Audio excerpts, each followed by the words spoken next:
Cordial saludo compañeros y docentes de la asignatura Dirección de Recursos Humanos. En esta oportunidad les voy a hablar sobre las motivaciones humanas. Entonces, en las motivaciones humanas tenemos varios conceptos. En este caso vamos a explicar las teorías de las motivaciones humanas en torno a las teorías científicas y las teorías psicológicas. Entonces tenemos la motivación como concepto, que es el interés que se descubre una persona hacia un determinado medio de satisfacer una necesidad, es decir, creando o aumentando con ello el impulso necesario para que se realice esta acción, o bien para que deje de hacerse. Entonces, ¿qué papel tiene la empresa como organización en las motivaciones humanas? Entonces, la empresa como organización humana y las teorías explicativas de cómo se origina la motivación. La empresa se considera una organización humana, por tanto es relevante analizar qué es más importante para su activo y pues en este caso para los trabajadores o los colaboradores. Existen numerosas teorías y en este caso vamos a hablar de algunas teorías explicativas, como les decía anteriormente, teorías científicas y psicológicas que fueron propuestas por algunos pues empresarios y algunos próceres de la historia. Entonces tenemos, como les decía, numerosas teorías que pretenden explicar cómo se origina por las motivaciones humanas y cómo es la conducta o el efecto que se produce en cada individuo, y esto es lo que quiere explicar pues estas teorías. Entonces, iniciando con la teoría científica, pues esta teoría es la teoría clásica de las organizaciones, las que la mayoría se utilizan, que está centrada pues en el estudio y el análisis de la productividad y el rendimiento de cada trabajador, y coloca pues como principal motivación el dinero, y concluye que pues el hombre trabaja por estímulos, por un estímulo monetario, por un estímulo material, en fin. Eso quiere decir entonces las teorías científicas. Pasando a las teorías psicológicas, tenemos entonces que las teorías psicológicas surgen a partir del análisis del ser humano, ¿sí? Y, y ejemplo de ello pues tenemos algunas teorías, una teoría de Maslow, la teoría de Hesberger, tenemos también la teoría antropológica del señor Juan Antonio Pérez López, y pues esas son las teorías psicológicas. Iniciando pues entonces la teoría de Maslow, es una teoría que se centra en una pirámide. Él organiza sus ideas en una pirámide y en esta pues eh, organiza las necesidades de forma descendente, es decir, de abajo hacia arriba, donde en la primera parte pues están las necesidades fisiológicas o materiales del ser humano, sí, que en esta pues habla de las necesidades muy necesarias que tiene una persona, es decir, el alimento, el descansar, el soñar, el vestir, la sexualidad, en fin. Como segundo ítem de Maslow es la necesidad de la seguridad, que en este caso pues de todo el tema de peligros, seguridad contra riesgos, contra recursos, contra su familia, bueno, etcétera. Como tercero tenemos la necesidad de autoestima y reconocimiento. Es importante que el ser humano tenga pues un reconocimiento, y eso le mejora su autoestima, ¿sí? Porque un ser humano siempre busca un éxito, siempre busca su mejor parte de sí, pues para que las personas se sientan bienes con ellos y merecen un reconocimiento. Como cuarto, no, como quinto, tenemos entonces la necesidad de pertenencia. El ser humano necesita ser aceptado por alguien, necesita ser aceptado por una sociedad, por una familia, por una empresa, entonces necesita una pertenencia. Y por último tenemos las necesidades de autorrealización. Es el desarrollo de todas las potencialidades que tiene el ser humano, como la moralidad, perdón, la creatividad y la aceptación. Ahora bien, hablaremos de las motivaciones humanas en la teoría de Herzberg.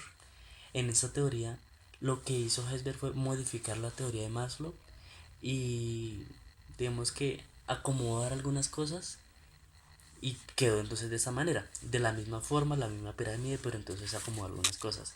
En las necesidades fisiológicas, digamos que él las organizó en dos grupos: necesidades fisiológicas y necesidades higiénicas.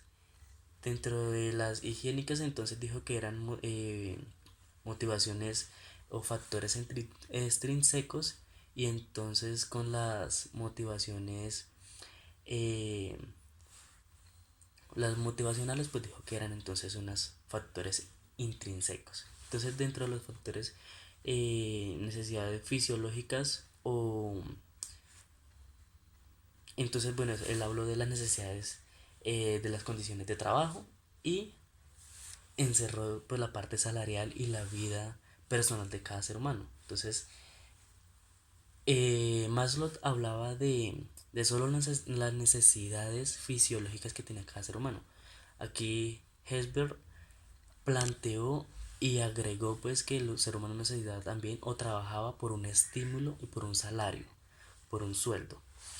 Como segundo entonces tenemos la necesidad de la seguridad, que va dentro del grupo de los higiénicos, y en esta pues habrá la supervisión técnica, las políticas administrativas y empresariales, la estabilidad en el cargo, etcétera, etcétera. Necesita una estabilidad tanto personal como una estabilidad laboral.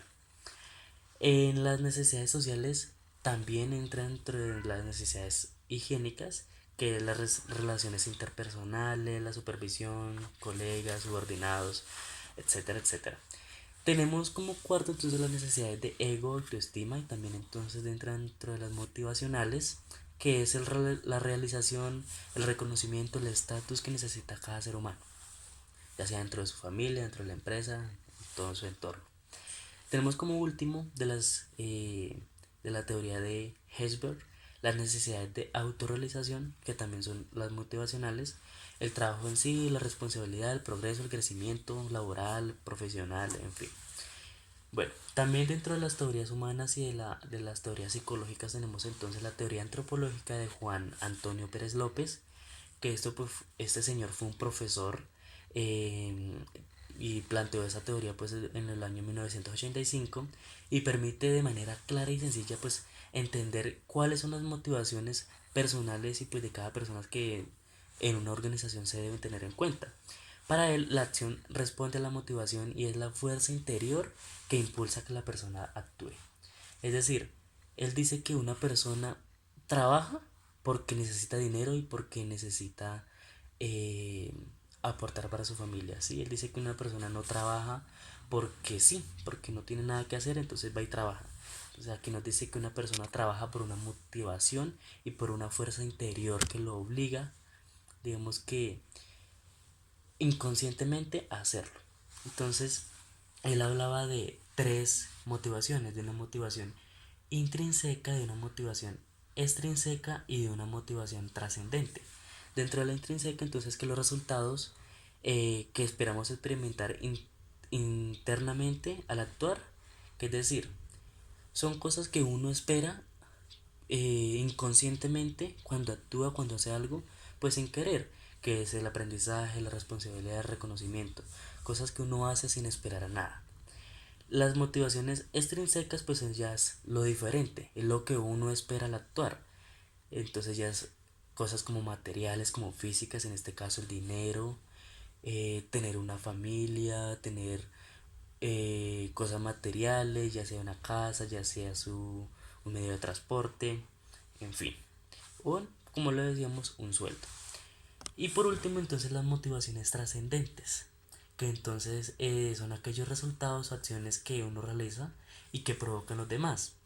Ya son como los resultados que se ven cuando uno ayuda, cuando uno colabora, cuando se trabaja en equipo, cuando hay unos objetivos planteados. Entonces son cosas que uno hace de manera planteada, ¿sí? Cumpliendo unos objetivos.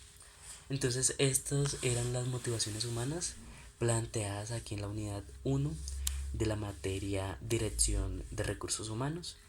Desde mi punto de vista ya muy personal, creo que la mejor eh, teoría es la teoría de Hesberg, pues él aplica, digamos que todas las motivaciones y tiene en cuenta todos los factores que un ser humano necesita: seguridad, autoestima, las necesidades fisiológicas, y digamos que las encierran de una forma global.